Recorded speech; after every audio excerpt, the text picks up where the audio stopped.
на шамари од канцеларија ќе го прашате Драги Рашковски, кој го вадеше него на шамари од канцеларија, и веројатно тоа е некоја авторефлексија за тоа како бевте третирани во претходната влада.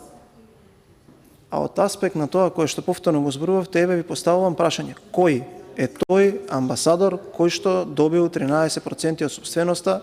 Ве молам да кажете со име и со презиме. Не си има. Кој е тој? Јас ви поставив прашање. Сега да не кружиме повторно. Ајде сега пак пердувите, вака, така, име и презиме. Еве јас кажав. Зошто, ако е така како што вие кажате, како што кажавте дека вашето име е дека вие сте ја представувале Република Македонија на тој арбитражен спор, се сретнавте во Виена со инвеститорот? Зошто? Зошто? Имало таква средба или немало таква средба? На таа средба сте биле вие присутен или не сте биле вие присутен? Сте барале да се спогодите со инвеститорот? Надвор од овие правила од арбитражот или не сте барале? Ако сте барале, зошто сте барале? Зошто сте барале? Не е една арбитражна пресуда, неколку се кои што ние сме ги изгубиле и сме требало да дадеме пари за некој да ги подели тие пари. Сега доаѓаме до тука до еден друг модус операнди. А модус операнди то беше склучување на вакви договори за кои што се знае дека ќе паднат на арбитражен суд, за потоа да нема инвестиции, а парите да се земат и парите да се поделат.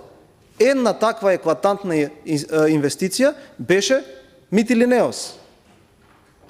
Да ја подсетам јавноста, требаше 50.000 метри квадратни да им дадеме во железара во центар на Скопје по 1 денар, мислам, од метар квадратен, да се обврземе дека наредните 50, 60, 100 години ќе им ја купуваме електричната и топлинската енергија која што ќе ја произведат по цена која што ќе биде надвор од пазарната. Вие бевте подпишани на тој закон, не јас. Знаете зашто тој закон не помина во собранието? Затоа што ВМРО-ДПМН и по некоја случајност тогашниот ваш коалиционен партнер не направија кворум на Комисијата за економски прашања. Нема потреба од нервоза. Јас ви кажав. Тоа се факти за кои што ние зборуваме.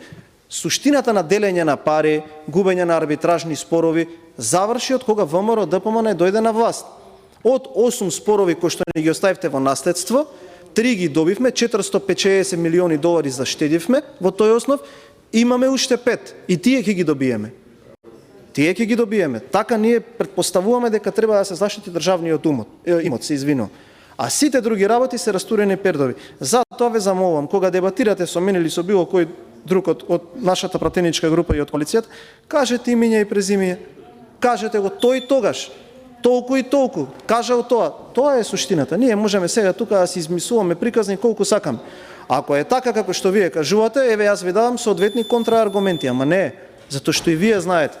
Затоа што и вие знаете, суштината сега е да се заштити државниот интерес, како што гледаме дека се заштитува, тогаш беше да се присвои незаконски дел од државниот имот.